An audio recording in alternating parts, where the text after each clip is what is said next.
Hello students, चलो इस video में देखते हैं applications of a concave mirrors. देखो फर्स्ट में concave mirrors are used by dentist and ENT. Medical science में डेंटिस्ट का मतलब हुआ teeth specialist and eye nose ears specialist को ईएनटी बोलते हैं। सेकंड है देखो सेविंग मिरर्स में भी यूज होता है सैलून में। Concave mirrors are used as reflectors के रूप में यूज होता है। Concave mirrors are used in solar cookers में भी यूज होता है। अब कॉन्केव पोलराइड मिरर्स देखो, पोलराइड मिरर्स का मतलब कर्वेचर ज्यादा होगा, ठीक है तो कॉन्केव लेकिन कर्वेचर ज्यादा होगा, इसलिए concave Polaroid mirrors are used in search lights में, मोटर हेडलाइट्स एंड टॉर्चेस में यूज होते हैं।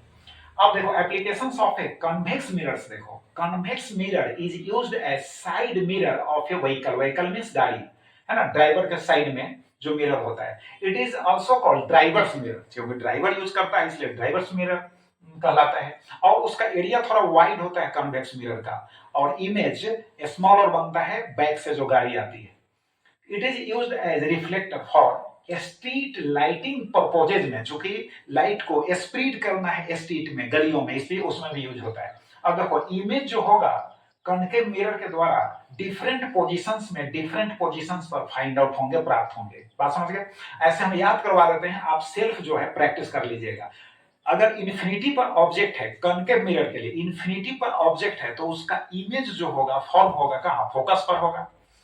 अब चलो बियॉन्ड सी है, बियॉन्ड सी है तो सी के पहले एंड इंफिनिटी और सी के बीच समझ लो, तो सी के पहले बियॉन्ड सी है तो कहां बनेगा उसका इमेज? तो सी एंड, है ना, एफ यानी फोकस के बीच बनेगा। अगर सेंटर ऑफ कर्वेचर पर होगा तो फिर सेंटर ऑफ कर्वेचर पर ही बनेगा। सी एफ के बीच होगा तो बियॉन्ड सी बनेगा। फोकस पर होगा तो फिर इंफिनिटी पर बनेगा। फोकस एंड पोल पर होगा तो इसको हम यहां ड्रॉ करके आपको दिखा दिए हैं कि वर्चुअल इमेज बन रहा है, अब मिरर के बिहाइंड बन रहा है, और मैग्नीफाइड इमेज है एंड इरेक्ट है। क्लियर हो गया? और बाकी जितने भी केसेस हैं उनमें रियल इमेज बनता है, रियल इमेज बनता है और फिर इन्वर्टेड होता है। इस केस में जो है वर्चुअल एंड इरेक्ट है एंड मैग्नीफाइड है। कॉन्वेक्स मिरर में ज्यादा केसेस में इमेज के फॉर्मेशन नहीं होते हैं। एक यहाँ फॉर्मेशन हम बतला दिए हैं। देखो ऑब्जेक्ट यहाँ है, ठीक। अब देखो ऑब्जेक्ट जब यहाँ रखा हुआ है, एक जो रे लेंगे, पैरेलल लेंगे, और ये ऐसे रिफ्लेक्ट होकर चला गया, इसको प्रोड्यूस करेंगे तो लगता है कि फोकस से होकर, है ना, बाहर निकल रहा है, और एक रे यहां से ऐसे आएगा फिर इसी डायरेक्शन में लौट जाएगा, तो इसको प्रोड्यूस करेंगे तो सेंटर ऑफ कर्वेचर से लगता है कि आ रहा है। तो दोनों जहां कट किया, मीट किया, वहां से परपेंडिकुलर डाल दिए तो ये हो गया आपका इमेज हो गया, इमेज हो गया। तो इमेज जो है वर्चुअल है, इरेक्ट है and smaller in size. Clear हो गया? अब क्या करना है, F is equal to R by two हमको इसको प्रूव करना है। तो कॉन्केव मिरर में भी, कॉन्वेक्स मिरर में भी, तो हम शॉर्टकट मेथड आपको बतला रहे हैं, इजी मेथड बतला रहे हैं। Different methods can be used, है ना, टू प्रूव इट। देखो कॉन्केव में पहले समझो, यहाँ रे ऑफ लाइट है जो पैरेलल है किसके? प्रिंसिपल एक्सिस के। अब वह यहां से रिफ्लेक्शन के बाद फोकस से होकर पास कर रहा है। नॉर्मल हम यहां से ड्रॉप किए हैं पॉइंट बी पर, सी से, सेंटर ऑफ कर्वेचर से। तो देखो यह जो एंगल आई होगा, यह एंगल आर होगा, इक्वल होंगे दोनों, तो angle I is equal to angle R. Next यहां मेंशन किया हुआ है। अब देखो चूंकि ए बी जो है पैरेलल टू प्रिंसिपल एक्सिस है, इसलिए यह एंगल और यह एंगल दोनों आई ही होगा, इक्वल होगा, अल्टरनेट एंगल्स होंगे। अब देखो जब अल्टरनेट एंगल्स यहाँ इक्वल है, ये इसके इक्वल है, यह इसके इक्वल है, इसलिए इस ट्रायंगल में यह एंगल इस एंगल के इक्वल हो गया, यानी angle F C B is equal to angle C B F. और किसी भी ट्रायंगल में अगर टू एंगल्स जो है इक्वल हैं तो उनके अपोजिट जो साइड्स होते हैं मस्ट बी इक्वल। ज्योमेट्री में आप पढ़े होंगे। तो यहाँ पर CF जो होगा FP के इक्वल हो गया। CF देखो ये CF FP के इक्वल हो गया, right. CF is equal to FP। अब देखो पार्शियल रे के लिए जो रे जो है पैरेलल हो और प्रिंसिपल एक्सिस के जस्ट नियर बाई से पास करता हो, तो उस केस में जो FB जो होगा, FB जो होगा वह FP के इक्वल माना जा सकता है, एज्यूम किया जा सकता है। तो एफ बी जो होगा एफ बी की इक्वल हो गया। पहले हम साबित किए थे C F is equal to F B, अब हो गया F B is equal to F B, therefore C F is equal to F B हो गया कि नहीं, C F is equal to हो गया C F is equal to F P.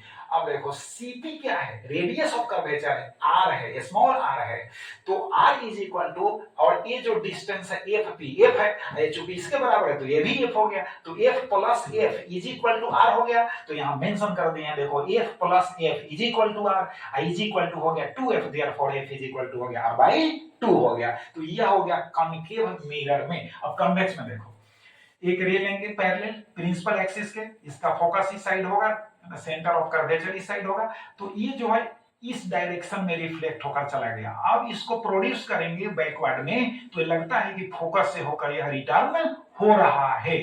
अब एक नॉर्मल यहां से डाले सी से, अब देखो यह एंगल इस एंगल के बराबर हो गया, एंगल है ना i is equal to angle r हो गया, राइट।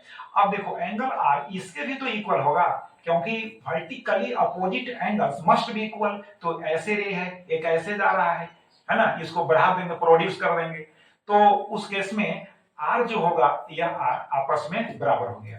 अब देखो यह एंगल आई और यह एंगल आई क्यों होगा, क्योंकि देखो यह जब पैरेलल है तो करस्पॉन्डिंग एंगल्स जो होंगे इक्वल होंगे।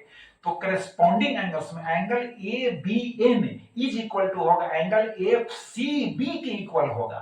तो अब इस ट्रायंगल में आ जाओ, यह जो एंगल है angle N B D R, angle R के बराबर है, और यह भी एंगल वही होगा। तो इस ट्रायंगल में जो होगा टू एंगल्स जो है आपस में इक्वल हो गए। यहाँ पर मेंशन किया हुआ है, हम यहाँ पर अंडरस्टैंडिंग करा दे रहे हैं आपको। तो ये दोनों एंगल्स आपस में इक्वल हो गए, तो इनके जो अपोजिट जो साइड्स होंगे मस्ट बी इक्वल। तो देखो इस एंगल के जो अपोजिट साइड है वो कौन होगा, एफ बी होगा, और इस एंगल के जो अपोजिट साइड है वो कौन हो जाएगा, एफ सी होगा, और ये इसके इक्वल हो गया। पैरेक्सियल रे के लिए है ना, पैरेक्सियल रे का मतलब जो रे जो है पैरेलल है प्रिंसिपल एक्सिस के नियर बाई से होकर पास कर रहा है। तो पैरेक्सियल रे के लिए जब ये जो रे ऑफ लाइट है यहां से पास करे, तो उस केस में जो होगा एफ बी जो होगा वह एफ पी के इक्वल हो जाएगा।